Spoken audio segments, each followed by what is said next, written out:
Buenas noches, buenas noches. Bienvenidos los que van entrando. Vamos a darles unos minutos ahorita que entren los demás. Son las 8:15, apenas acabo de mandar el enlace, así que ahorita en un rato vamos a ver si terminamos a las 10:15 también para reponer los minutos. Ya saben que me gusta que sean, yo les dije desde un principio que eran hora y media, 2 horas, pero me gusta que sean las 2 horas para que Buenas quede noches, ahí. profe. Buenas noches, Lucio. Espero que estés muy bien. Ahorita vamos a darles unos minutillos ahorita que se conecten los demás. Sí, claro, claro, está bien. Muy bien, seguimos aquí con química.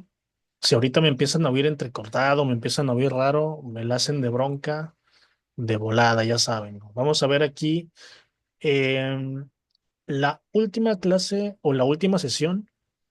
Me hicieron una pregunta muy interesante, pero ahorita voy a llegar a ella. Ahorita, vamos a ver esto de la energía atómica. Ya vimos que son, ya hemos visto muchas cosas de química. Yo sé que esto ya se alargó, pero lo estamos viendo a detalle. Ya vimos qué son los átomos, ya vimos qué es de lo que está hecha la materia, ya vimos cómo fue desarrollado históricamente el modelo atómico, o sea, cómo es el átomo. Y luego ya vimos también históricamente cómo se hizo la tabla periódica. Eso también fue lo otro que vimos. Ya vimos más o menos cómo llegamos de comprender la materia, pasamos por la alquimia, pasamos un poquito por estas ideas un poquito mezcladas con misticismo, con fantasía, hasta con cosas mágicas, hasta que ya llegó, como les dije, este señor Lavoisier, Antoine Lavoisier, un francés que dijo, a ver, vamos a ponernos serios, ¿no? Vamos a estudiar esto de manera rigurosa con el método científico y empieza a aislar ciertos elementos porque se da cuenta que son elementos, son átomos, no son los cuatro elementos de Aristóteles. Entonces ahí es cuando la alquimia se empieza a venir abajo, ¿no? Ahí nos quedamos en la clase anterior, ¿no? Cómo la alquimia se vino abajo. Bueno, no nos quedamos ahí, nos quedamos más adelante, pero vimos eso en la sesión anterior. La alquimia se empieza a venir abajo porque la ciencia empieza a ganar terreno. Se empiezan a caer ahí pilares de la alquimia, como la teoría de los cuatro elementos de Aristóteles. También se cae esta teoría de que las cosas están hechas nada más de agua, de tierra, de fuego y de aire.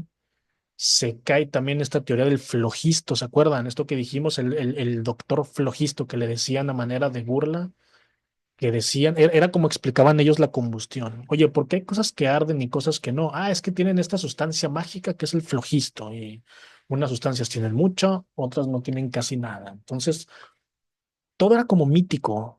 Eran como los mitos que nos contaban antes. Eso lo vimos ahí en Humanidades, lo vamos a volver a ver. Estos mitos de por qué llueve. Ah, pues porque alguien nos manda agua, alguien nos manda lluvia, un ser de otro planeta nos manda agua y lluvia. Acá igual.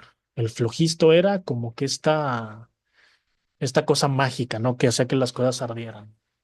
Entonces se empiezan a caer todos estos pilares de la alquimia. Por eso hoy cuando escuchamos alquimista, pues se nos hace como algo ya muy viejo, ya está obsoleto.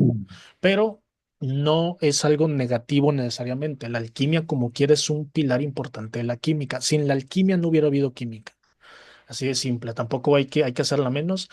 La alquimia fue la protoquímica, o sea, fue lo que hubo antes de la química, aunque sus ideas estaban llenas de misticismo y de religión y de rezarle a los ángeles y todas esas cosas, fueron la base de lo que de la química moderna, ¿sí? Porque piensen en esto, si no hubiera habido esos alquimistas, no se hubieran desarrollado estos artículos, estos objetos para destilar y separar, que fue con lo que después acabaron aislando elementos. O sea, es un precursor de la química, también hay que darle su valor, pero pues ya vemos que ya Lavoisier viene y dice método científico a tope.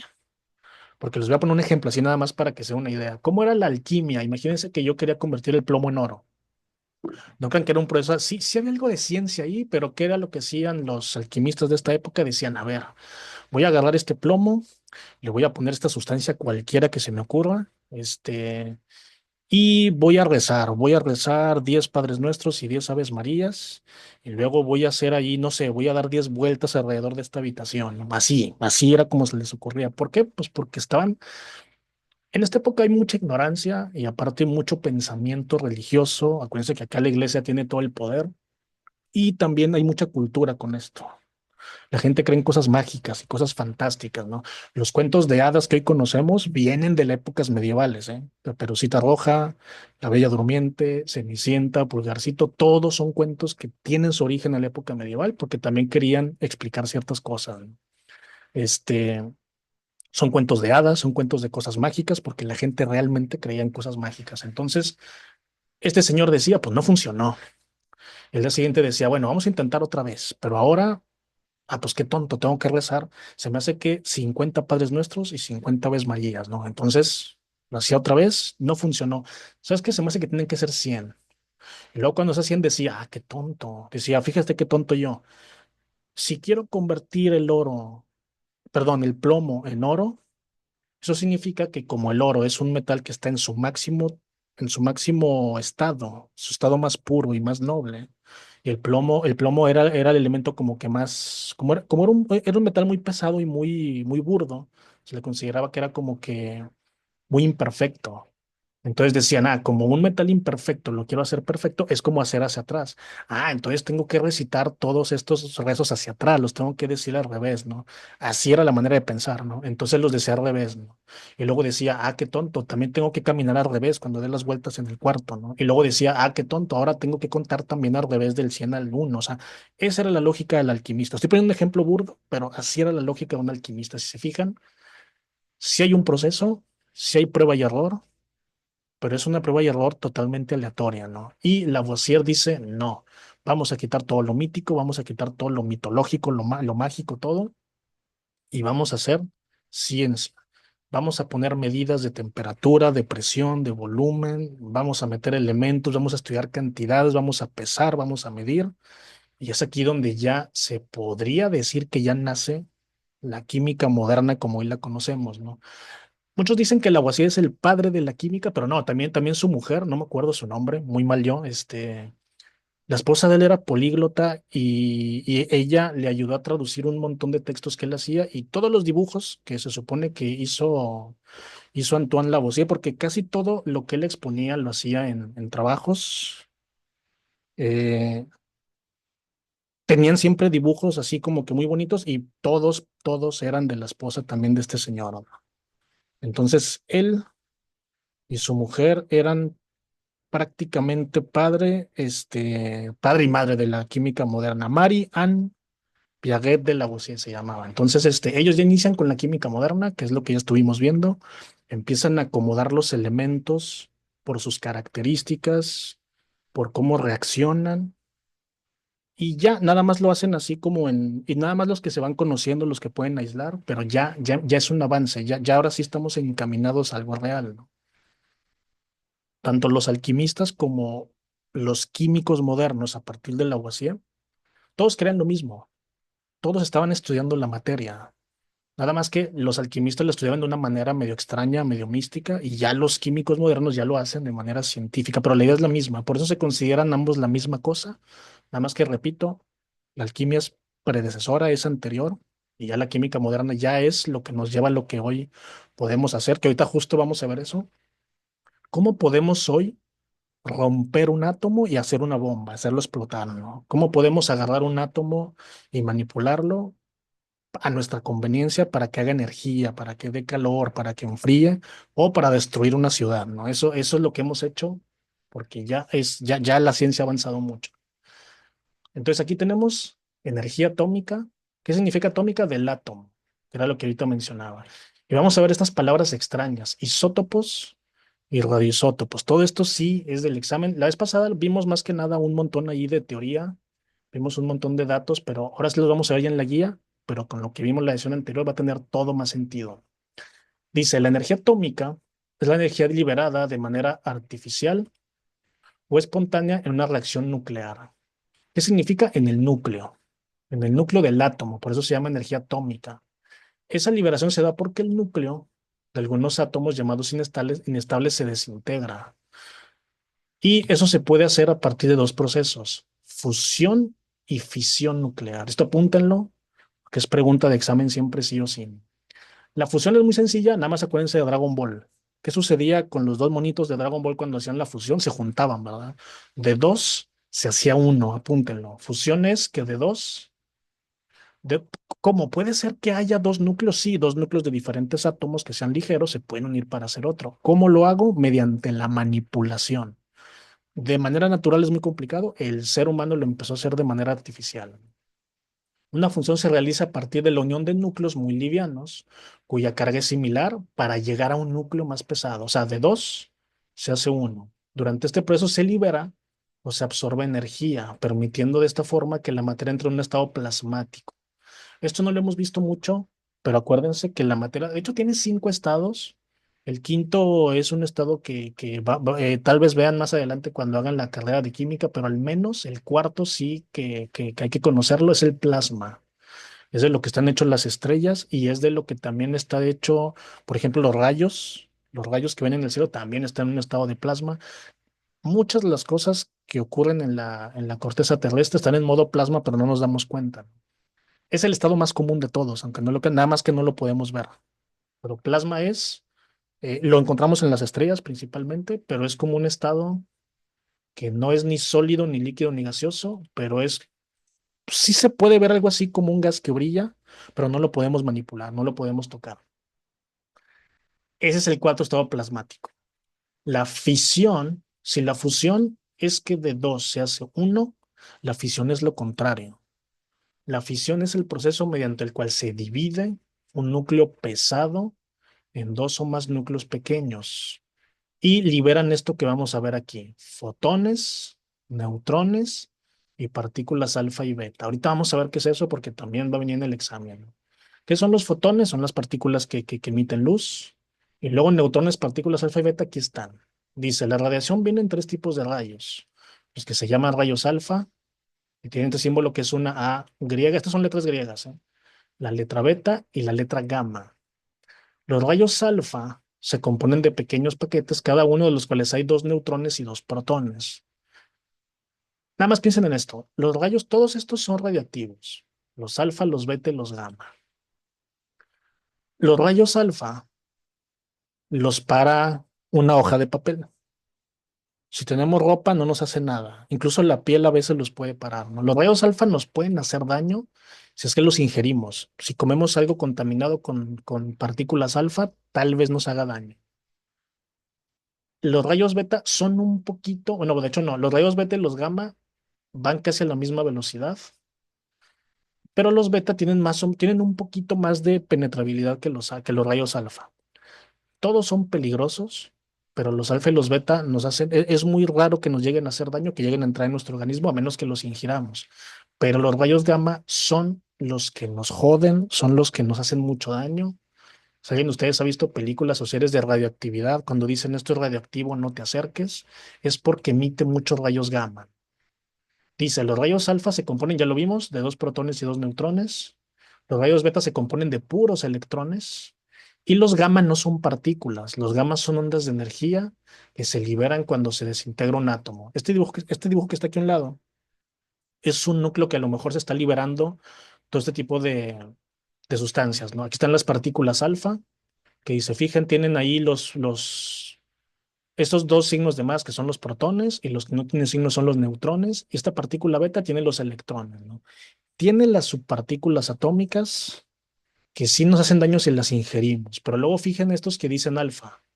Estos no tienen como que una carga, pero los rayos alfa atraviesan todo. Atraviesan ropa, atraviesan piel, o sea, que nos atraviesan, ¿no? ¿Y estos rayos qué son? ¿Qué son estas partículas? Son como unas mini balitas, mini balitas, porque son muy pequeñas. No hay ojo humano que las vea, igual que el átomo, pero son como balas que se están disparando constantemente donde estemos y nosotros no las vemos y no las sentimos, pero sí están dañando nuestros órganos internos, no órganos, sino, fíjense la locura. Estas partículas nos dañan a nivel molecular, nos dañan a nivel atómico o subatómico. Hay un problema con la radiación. No sé si alguien de ustedes ahorita me lo dicen o me lo escriben.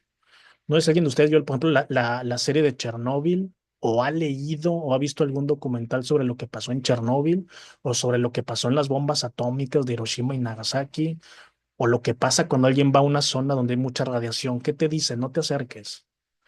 Y uno dice, pero ¿por qué? ¿Qué me va a pasar? que es un fuego, o me voy a quemar, o me voy a asfixiar. ¿Qué daño me va a hacer esto, no?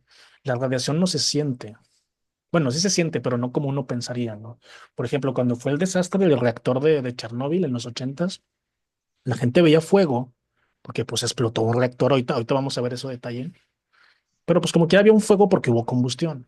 Entonces fueron bomberos a apagar el fuego. Y los bomberos pues nunca sintieron nada. Pero en esa zona que era altamente reactiva porque acababa de explotar un reactor nuclear, ahorita vamos a ver qué es un reactor nuclear, pues está Profe, liberado, ¿sí? es lo que dices, es que hay un documental que también le llaman pata de elefante a lo que es el residuo que terminó de Chernobyl, ¿no? Es Porque correcto, la sí. radiación se queda dentro de tu cuerpo y lo que hace es matar las células por dentro. No lo pudiste decir mejor, Alejandro. Sí, la pata de elefante exactamente es lo que quedó. Es un residuo de muchos que quedó, es físico, físicamente uno puede ir a visitarlo, pero no es alguien de ustedes lo ha escuchado. Así le dicen, ¿eh? Le dicen pata de elefante porque tiene, si ustedes le ponen así en su navegador, así sí parece una pata de elefante gigante. No hay visitas a ese lugar, no se puede. ¿Por qué creen? Porque si estamos en ese cuarto más de un minuto, prácticamente estamos condenados de por vida, ¿no? Prácticamente no vamos a salir con vida de ahí. Es un lugar extremadamente radiactivo. ¿Qué quiere decir? Que en ese cuarto se disparan miles de millones de esas balitas a toda velocidad. Y si estamos ahí, el daño que nos va a hacer a nivel molecular, como bien dice el compañero, no nos daña por fuera, no nos quema, por un problema muy simple. El ser humano no tiene sensibilidad en los átomos de sus células, ¿no? Tenemos sensibilidad en la piel, tenemos sensibilidad en algunos órganos que pues, nos duelen y decimos, ay, algo anda mal, ¿no? Si nos duele el estómago, sí, tenemos sensibilidad ahí, pero no nos puede doler el ADN, no nos puede doler como que nuestros glóbulos blancos o glóbulos rojos, ¿no? Eso no nos duele. Entonces, estas partículas dañan directamente. Lo primero que dañan, a lo mejor ustedes habrán escuchado, que en un lugar donde hubo un desastre nuclear o donde hay radioactividad, porque en el mundo hay muchas plantas de energía nuclear, ¿qué dicen siempre? Ahí salen vacas de dos cabezas, ¿no? Salen peces con ocho ojos, o sea, siempre hay deformidades, ¿no? Y también una persona que se expone mucho a la radiación es común que sus hijos nazcan con deformaciones. ¿Esto a qué se debe? A que lo que tenemos en las células es el código genético. El código genético de nuestras células dice cuántos ojos tenemos, y no solo eso, dice de qué están hechos. Y dice qué función tiene la córnea, la retina, la iris, todo, ¿no? Y dice cómo es nuestro cerebro y de qué está formado. Y dice cuántos brazos tenemos y cada brazo cuántos dedos tiene y los dedos cuántas falanges tienen y cuántas uñas tenemos y las uñas de qué están hechos. Eso es el código genético. Es muy complejo. Entonces dice muchas cosas. Entonces imagínense que una de esas balitas le pega a un montón de partes de mi código genético. Puede que le pegue a una donde diga que tengo dos ojos y a lo mejor lo altera y dice que tengo cuatro. Y mi hijo va a nacer con cuatro ojos porque ya se alteró mi código. No me altero yo. Yo quedo igual, tal vez muera de cáncer porque mis células se van a empezar a comportar de manera errática, van a empezar a hacer funciones que no tenían porque se están dañando las células. A ver, me comenta Ita, altera el ADN exactamente. Mi mamá es radióloga, utiliza un mandil de plomo. Uy, qué buen dato ese. Digo, no es que lo celebre, pero quiere decir que sabes mucho y estás muy familiarizada con este tema, ¿no? En radiología, tengo entendido que les dan vacaciones más seguido o cada tanto tiempo tienen que ir, no me acuerdo, a que les hagan una limpieza. Eso escuché hace mucho, puede que esté mal, pero se exponen porque sacar radiografías, pues obviamente también son rayos X, eso también es radiación. Entonces, los que están mucho tiempo ahí, por eso se esconden atrás como que de unas cajitas ahí de, ¿cómo se llama? Es un chiste que siempre cuentan, ¿no?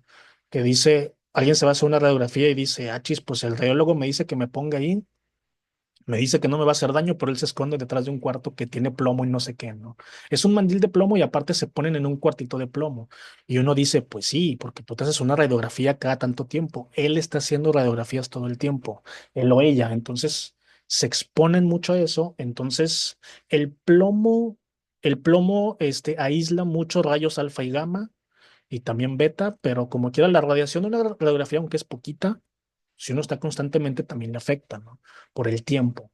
Pero es como dice Ita muy bien, altera el ADN. Acuérdense en biología, el ADN es el código genético. Es lo que ahorita les decía, es lo que dice cómo somos, que fue el que nos heredaron nuestros padres. Acuérdense que están ahí en los gametos, en las células de los gametos, ahí está el código genético, están todas nuestras células. Y si se altera ese código genético, cuando yo tenga hijos, sabrá Dios cómo van a salir, ¿no? Dependiendo de qué tanto me haya afectado o a qué tanta radiación me haya expuesto, ¿no? Entonces, en pocas palabras, la radiación nos hace daño a manera subatómica. No nos duele, no la sentimos. Si vamos, por ejemplo, a ese lugar que menciona el compañero, a la famosa pata de elefante, porque es famosísima, este, si nos paramos ahí, no vamos a sentir nada. O sea, no nos vamos a quemar, no nos vamos a nada, simplemente nos vamos a desvanecer, nos vamos a morir. Creo que el tiempo aproximado, no me acuerdo si eran 30, ahorita alguien me dice, pero no me acuerdo si eran 30 segundos o 3 minutos, no me acuerdo, pero sabía que era algo de 3 o 30, pero 3 minutos, profe. es 3 minutos, ¿verdad? Si era algo así, o sea, es el tiempo en el que creo que prácticamente ya te condenaría, ¿no? No, de hecho creo que con entrar y salir uno ya como quiera se hace daño, pero 3 minutos es el límite, uno ya no puede resistir más, ¿no? Y los robots que meten para tomarle fotos, los robots también se deshacen con el tiempo. O sea, creo que van, toman una o dos fotos, las transmiten y muchas veces ahí quedan también, ¿no? O sea, se daña todo. La radiación daña, no nada más a las personas, daña todo. Daña prácticamente todo porque, repito, son como balas microscópicas que están saliendo de estos núcleos de un átomo cuando yo le hago esto. Ahora, la pregunta que muchos se deben de estar haciendo. Esto lo hacen todos los elementos. ¿Qué elementos son los que hacen esto? Son muy pocos y los tenemos que manipular nosotros para que hagan eso. Antes de avanzar, nada más por si hay alguna duda. Un elemento radioactivo, imagínense que es como un carbón. Siempre pongo este ejemplo. Digo, yo sé que en Ciudad de México no hacen mucha carnita asada, acá en Monterrey sí. ¿Qué hacemos? Bueno, pero como quiera usamos carbón, todo el mundo usamos carbón. ¿Qué hacen? El carbón está ahí apagado, compran la bolsa de carbón, la ponen, lo prenden. ¿Y qué hace? El carbón es una maravilla porque durante unas horas va a estar emitiendo calor, va a estar emitiendo calor constantemente, ¿no? Entonces el carbón es una fuente de energía que se usó durante muchos años en muchos países. Entonces imagínense que el uranio o el plutonio o el polonio o el radio, estos elementos radiactivos, cuando uno los activa, cuando uno les pone como que digamos este elemento activo para que se activen y ya sea que hagan fusión o fisión, y se desintegra el núcleo en dos o dos se hagan uno y liberen esta energía, es como si activáramos un carbón. Nada más que este carbón no va a arder 2 o 3 horas, va a arder como 300 años. Y, no, y así como el carbón emite humo, o sea, el carbón emite calor y ponemos ahí la carnita asada, ¿no? Pero también emite humo. Es un humo que no nos hace daño, hace que nuestra ropa huela mal y ya, ¿no? Pero en una sustancia, en un elemento radioactivo, este humo que sale son estas partículas que están viendo aquí. O sea, el residuo del carbón es el humo, el residuo de la radioactividad son las partículas alfa, partículas beta y las gamma, cosas que nos hacen daño. ¿Cómo funciona un reactor nuclear así, con palabras cristianas? Yo agarro un lugar, agarro una cosa que es el núcleo, y en ese núcleo yo voy a poner, o sea, así le digo, el núcleo de mi central, que es un cuartito donde yo voy a poner, vamos a suponer carbón, pero plutonio. Yo voy a poner plutonio, lo voy a activar y lo voy a aislar. Entonces va a empezar a generar calor. Igual que el carbón, va a generar calor. Yo arriba pongo agua, esa agua va a empezar a hervir y generar vapor y ya está. Yo le estoy metiendo agua y tengo ese plutonio, ese poquito plutonio, a mí me va a ahorrar muchos millones de pesos y de dólares porque es el equivalente a toneladas de carbón. No sé si ustedes han visto en películas viejas los trenes antiguos que había fogoneros, ¿se acuerdan? Allí en la primera, ¿cómo se llama? En el primer vagón había fogoneros, los foquistas que tenían que estarle echando carbón ahí al fogón para que produjera vapor y se moviera el tren. Los antiguos barcos de vapor también, todo se saca con carbón. ¿El carbón para qué era? Para calentar el agua, formara vapor y el vapor moviera ahí unos cilindros, unas bobinas y se movieran, ¿no? Entonces, eso yo lo traslado al plutonio o al uranio, al polonio, al radio, estos elementos radiactivos, y ya no ocupo más carbón. Con poquito ya tengo calor, pues por así decirlo, por varios cientos de años, ¿no? ¿Cuál es el problema? Que los residuos, en vez de, como dije ahorita, en vez de humo, van a ser estas partículas. ¿Cómo le hago? Bueno, yo ya puse el agua a hervir, que es como la carne para que se caliente. ¿Qué hago con el humo? ¿Qué hago con el humo? Porque este humo es tóxico. ¿Qué hago con él? Lo voy a pasar por unos grandes ahí, ¿cómo se llama? Unas chimeneas. Si ustedes han visto también películas y series o hasta caricaturas como Los Simpson, ven que en la planta nuclear hay unas torresotas que son muy gruesas y muy altas. Es lo que se necesita para aislar como que estos desechos, ponerles unas sustancias para neutralizarlas y ya que lo que salga sea vapor o humo que ya no es tóxico. Es tóxico, pero mucho menos, ya no son partículas alfa, beta ni gamma, ¿no? Entonces, eso es como funciona una planta nuclear, ¿no? ¿Qué pasó en Chernóbil? Pues que el núcleo de la planta explotó. Explotó el núcleo, entonces toda esta energía quedó al aire libre. Dice Rosanelda, me recordó la primera revolución industrial, que el carbón fue exactamente, Rosanelda, es correcto. El carbón fue lo que revolucionó la primera etapa, creo que fue la primera, la máquina de vapor de James Watt, porque decía, oye, pues para no estar remando, porque antes era con remo, ¿eh? Antes eran las velas del viento, todavía se siguen usando, pero cuando no haya viento, pues hay que remarle, ¿no? Hay que remarle con esclavos o ver con qué. Y si no hay remos y no tengo velas, pues no nos movemos. Y el vapor, ¿qué es? Es lo que comenta la compañera, tengo que calentar agua para que el agua genere vapor, el vapor mueve un dínamo y ya esto mueve, es como el motor, es como los motores, son los primeros motores de la historia. ¿Y qué hace la energía nuclear? Es que, pues, para mover un barco, para mover un tren, hay que tener toneladas de carbón, hay que tener mucho carbón. De hecho, los primeros vagones eran de carbón o de leña, lo que fuera, para ir calentando ahí el agua. Entonces, con esto, o sea, esto es bueno, la energía nuclear es buena, el problema es que tiene su riesgo. El riesgo de Chernóbil, de la planta de ahí de nuclear de Chernóbil, del reactor nuclear, fue que hubo unos detalles de presión, no lo regularon bien, fue un error humano y explotó, para no hacer el cuento largo, ¿no? Y cuando explota, ¿qué pasa? Que queda al aire libre, queda expuesto y imagínense todas estas millones de balas están saliendo a la atmósfera y se están quedando ahí en la Tierra. Se están quedando ahí en la Tierra, entonces contaminan todo. Y pues el tiempo de vida de esto, pues imagínense que sea de unos, ponle, exagere, unos 150, 200 años. Pues eso fue hace 40, pues todavía le queda como otros más de 100, ¿no? Pero ahorita si ustedes van, sigue siendo inhabitable. Tuvieron que sacar a la gente de ahí porque si se quedan aquí se van a morir, ¿no? Tuvieron que sacar a la gente, tuvieron que evacuar toda esa zona que hasta la fecha, eso fue antes de que yo naciera, imagínense, ya tengo 40 y todavía sigue ahí esa zona sin habitar. Sí hay visitas guiadas, si ustedes quieren pueden ir, pero es en ciertas partes, con cierto equipo.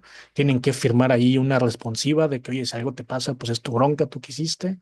Es muy arriesgado todavía. Es muy arriesgado porque en Chernóbil las plantas, los animales, las flores, todo es radiactivo, todo es tóxico, todo hace daño. Ahora, una pregunta que me hicieron alguna vez, oye, ¿y por qué Chernóbil no se puede visitar? ¿Y por qué Hiroshima y Nagasaki? A los 10 años ya había gente viviendo ahí, ¿no?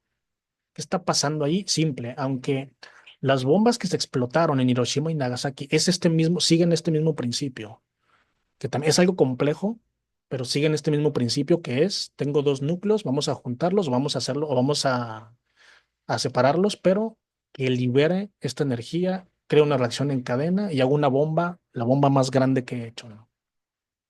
La bomba de Hiroshima, aunque no lo crean, o sea, destruyó una ciudad. Digo, luego también la de Nagasaki. O sea, esas dos bombas destruyeron ciudades completas, pero los matemáticos del proyecto Manhattan, o sea, todos estos científicos la diseñaron para que hiciera un 0.00005 del daño que podía hacer. O sea, imagínense. Y la bomba explotó en el aire. Tenemos la idea de que cayó en la Tierra como todo, bueno, explotó en el aire, porque al explotar en el aire, la onda de choque es más fuerte, o sea, es más destructiva, pero no contamina tanto.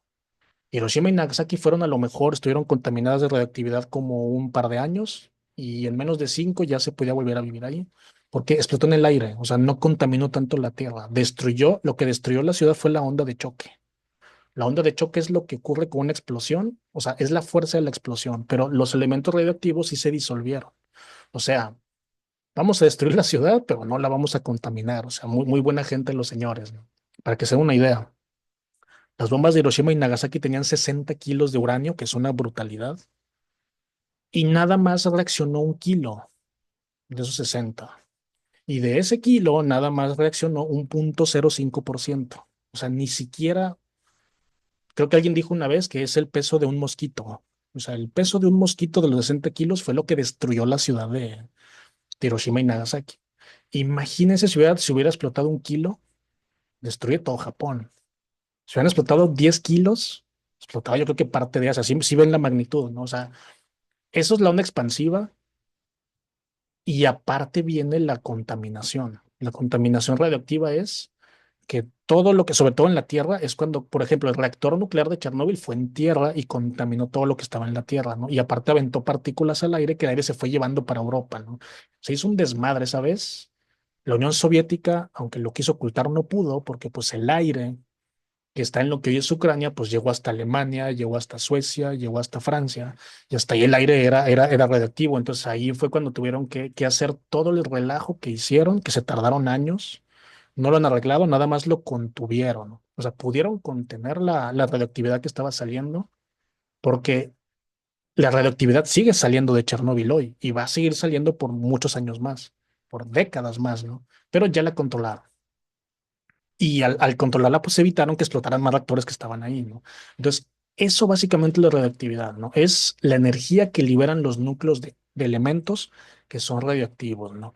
¿Qué es la radioactividad? Es cuando estos elementos liberan estas partículas que a prácticamente todo ser viviente le hacen daño y a otras partículas las alteran. Un elemento radioactivo altera a otros elementos también y crea un efecto en cadena, ¿no? Entonces ya vimos lo que son los tipos de rayos. Aquí dice, los rayos alfa, beta y gamma se mueven a grandes velocidades. Los gamas, que les dije, son los más peligrosos, tienen la misma velocidad que la luz. O sea, son millones de millones de millones, una cantidad infinita de balas microscópicas que van a la velocidad de la luz. Son los más potentes de los tres. Los beta se mueven casi con la misma rapidez, mientras que los alfa se mueven nada más a 19.000 kilómetros por hora, nada más, que como quieres mucho. Pero los alfa y los beta no nos hacen tanto daño como nos hacen daño los rayos gamma. Entonces, ténganlo en mente. Alfa y beta son las partículas positivas y negativas, electrones y protones, y los gamma son simplemente ondas de energía. ¿Por qué salen? Pues que es cuando se libera o se desintegra el núcleo de un átomo. Estas reacciones se dan en los núcleos de algunos isótopos, ahorita vamos a ver qué es esto, aquí está abajo, de ciertos elementos químicos que se llaman radioisótopos, o sea, que son radioactivos, ¿no? Siendo la más conocida la fisión del uranio 235. Ahorita vamos a ver qué es ese número que está ahí, ¿no? Con la que funcionan los reactores nucleares y la más habitual en la naturaleza, ¿no? También está en las estrellas, pues por eso las estrellas fisionan. Y la fusión del par deuterio-tritio, ahorita también vamos a ver qué es esto. Estos también son isótopos.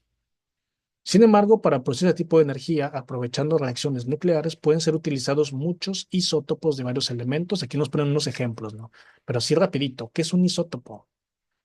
A lo mejor han escuchado esta palabra. Son átomos que tienen las mismas propiedades químicas, el mismo sitio en la tabla periódica, pero tienen diferente peso atómico. Ahorita vamos a jugar también con eso. Aquí nos ponen el H2 y el H3. Perdón, 2H y 3H. El deuterio, les voy a poner un ejemplo, es un isótopo del hidrógeno. El hidrógeno es H1. Acuérdense que el peso atómico del hidrógeno es 1 porque es el primer elemento de la tabla periódica, porque tiene un protón. No tiene neutrones, pero de repente hay hidrógenos que tienen un neutrón. Entonces su peso atómico ya es de 2, un protón, un neutrón. Ese se llama deuterio. Y luego el 3H es el tritio. O sea, en pocas palabras, hay átomos que tienen más neutrones de lo normal. ¿Por qué? Porque a veces cuando se hacen enlaces, ¿se acuerdan lo que vimos ayer de los enlaces? Que es cuando un elemento se une a otro y crea un enlace. A veces en el núcleo de un átomo que recibió a lo mejor electrones o perdió electrones o le prestó a otro para que se volviera estable, a veces también se le pegan neutrones. Entonces, hay átomos, no todos, hay elementos, son varios, ahorita vamos a ver algunos, que tienen más neutrones, entonces su peso atómico es diferente. Y demasiado rapidito, vamos a ver aquí unos ejemplos. De todos los que vemos aquí, el más famoso y que del que más preguntan es el carbono 14. ¿Alguien de ustedes ha escuchado el carbono 14? Estoy seguro que sí. ¿Con qué lo relacionan ustedes? A ver quién me lo dice o quién me lo escribe. Cuando dicen, hay que hacerle la prueba del carbono 14. ¿Qué se les viene a la mente o no lo El han pulpo. escuchado? Es Para ver correcto. cuánto tiempo. Exactamente, sí. El carbono 14 se usa cuando alguien descubre, por ejemplo, fósiles muy antiguos, alguna tumba de la edad de piedra, de la edad de bronce. Y el carbono 14, si se fijan, el carbono, ahorita vamos a ver eso. Es más de una vez. Denme un segundito. Denme un segundo, nada más. No, mejor ahorita. O déjeme ver si lo puedo mover acá. Ah, no, no me dejó. Ahorita regresando lo voy a hacer, ¿no? El carbono, el peso atómico es el 12. El 12 es el peso atómico del carbono porque tiene 6 protones y tiene 6 neutrones y luego también tiene 6 electrones. Pero este carbono 14 tiene otros 2 neutrones. O sea, ahorita lo vamos a ver a detalle. Tienes 8 neutrones y tienes 6 protones. Entonces tiene en total, su peso atómico es de 14. Sigue siendo carbono, pero tiene un peso atómico de 2 partículas más grandes, 14. Entonces, este se lo ponen algunas cosas para saber cuánto exactamente tiempo tiene, cuánto tiempo tiene de antigüedad, ¿no? Por eso muchas veces encuentran algo y dicen, esto tiene 5.000 años de antigüedad o es del año tal, ¿no? ¿Y cómo saben exactamente? Por ejemplo, alguna vez hay un libro muy famoso, a lo mejor han escuchado que le dicen la Biblia del Diablo o el Codex Gigax, que alguien dijo, no, este libro fue escrito en una noche y no sé qué. El carbono 14 no es para eso, pero como quiera se hizo algo parecido. Dijeron, a ver, si fue escrito en una noche, todas las páginas tienen que tener la misma, más o menos el mismo periodo de tiempo. Y se dieron cuenta que fue escrito como que en varios periodos de tiempo.